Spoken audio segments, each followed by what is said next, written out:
and it's a fight for what is right.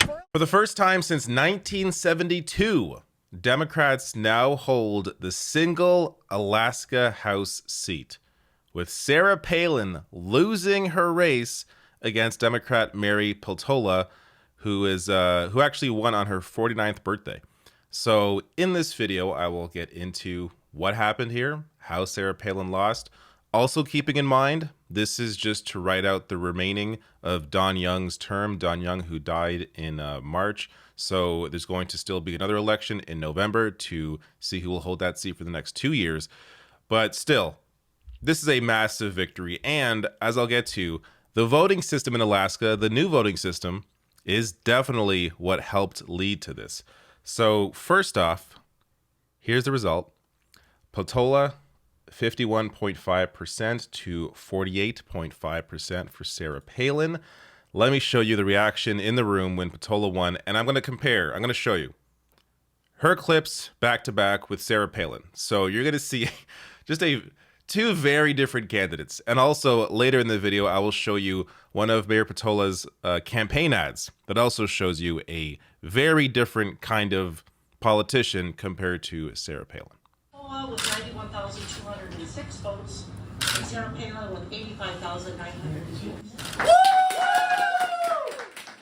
Very good news. I'm very happy. Yeah, when it comes down to second and third place votes, that's gonna decide who's gonna win. I mean, really, Alaskans want Joe Biden and Nancy Pelosi? Well, just a tremendous sense of gratitude and appreciation for the people who've put trust in me to fill out the remainder of Congressman Young's term. Like you said, he's represented Alaska very well for the last 49 years, and it's just a tremendous honor to come in and finish out the remainder of his term. And I intend to be, in so many ways, really trying to live up to the legacy that Don laid for Alaska and champion and work for all Alaskans. We have just begun, and it's a fight for what is right for Alaska and for our nation. And I do repeat that you don't need a title, you don't need an office to make a difference. So we're going to get out there using whatever tools and forums and formats that we have to fight for what's right. So two very different candidates there. Sarah Palin, unable to accept her loss, complaining about the voting system. I'll get to the ranked choice voting system in Alaska, the new voting system there in a minute, how that played a part. But, instead of just graciously conceding and talking about the hard work that her campaign put in and how she's going to fight in November to win the seat back, just complaining about how the voting works and Alaskans really chose, Joe Biden, Sarah Palin, Nancy Pelosi. No, they chose Mary Peltola. That's who they chose. And here is how Peltola won this seat. So Peltola cobbled together a winning coalition in the special election by appealing to the same independent streak and devotion to Alaskan interests that Mr. Young was known for. Her father and the longtime congressman were close friends, and as a young girl, she would tag along as he campaigned for Mr. Young. But she sharply diverges from Mr. Young and her top Republican opponents, including Ms. Palin, in her support for abortion rights, her concern about climate change, and her calls for developing Alaska's resources with greater sensitivity to the needs of local communities. So in a minute here, I'll get to, as I discussed earlier, one of her campaign ads that again shows how she separated herself in this race.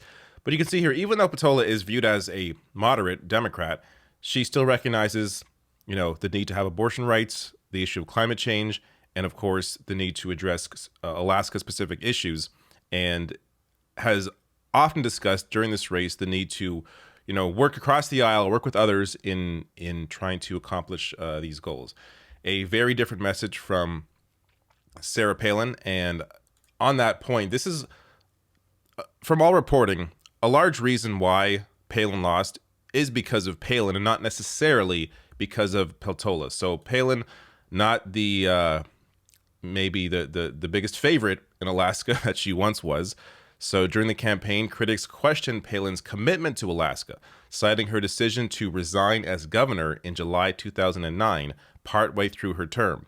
Palin went on to become a conservative commentator on TV and appeared in reality television programs, among other pursuits. Palin has insisted her commitment to Alaska never wavered and said ahead of the special election that she had signed up for the long haul. So Palin here in Alaska, viewed as sort of someone who left the state to go and try and make it big in Hollywood, or, as a Fox News commentator. I mean, left in the middle of her term as governor to go and try and be a celebrity. So you can understand why many in Alaska maybe don't trust her to continue fighting for the interests of the people of Alaska. But I'm going to show you now one of the campaign ads that Mary Peltola put out, and you can again see how she ran a very different campaign than Sarah Palin. Dry fish and pilot bread.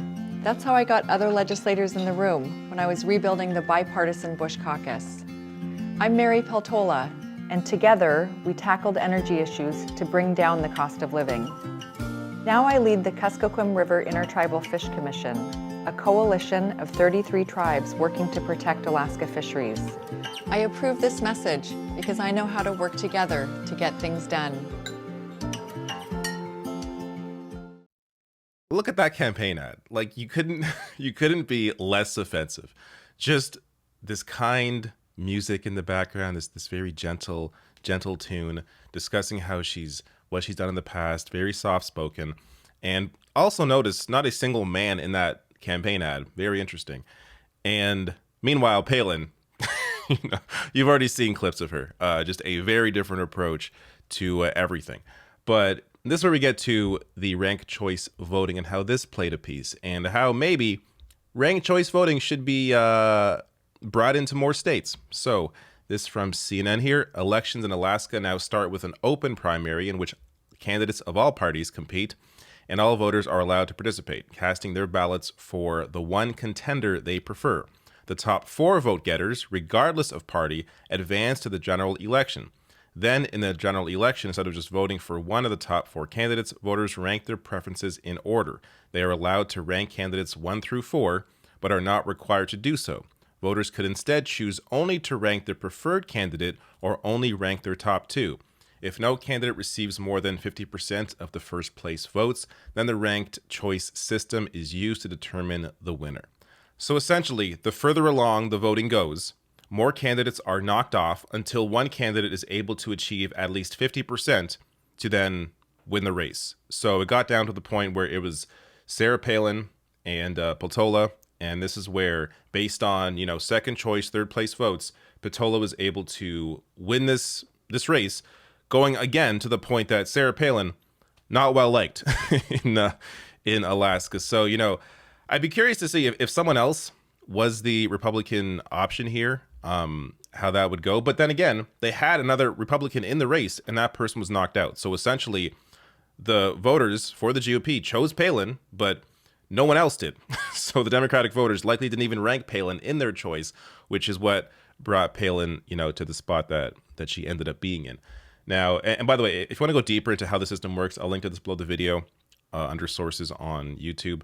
But just quickly here on some of the reactions. So, Tom Cotton, Republican senator, just not a good person, tweeting this out. Ranked choice voting is a scam to rig elections. A scam to rig elections. Well, Matthew Gertz here pointed this out. Alaskans passed a ballot initiative to implement ranked choice voting in 2020. The measure had at least some support from Trump voters, but Republicans lost a House seat in the first election it was used, so now they're calling it a scam to rig elections. So even though Alaskan voters decided, this wasn't some directive from Democrats somehow, parachuting ranked choice voting into Alaska. No, Alaska voters passed the ballot initiative to implement ranked choice voting. And this is the result of it. Yet it's a scam to rig elections. So Will Menaker here makes a hilarious tweet. Ranked choice voting, a scam to rig elections. The popular vote, scam to rig elections. Registering voters, you better believe that's a scam to rig elections. Counting votes in an election? Buddy, don't even get me started. So this is how the Republican brain operates. Regardless of the situation, if they lost, then somehow it's someone else's fault. Oh, the system's rigged against me somehow, or they stole votes, or whatever the hell it is. Whether it's Donald Trump, Laura Loomer recently, Sarah Palin blaming the voting system, these people never actually take responsibility for their own race and their own failures.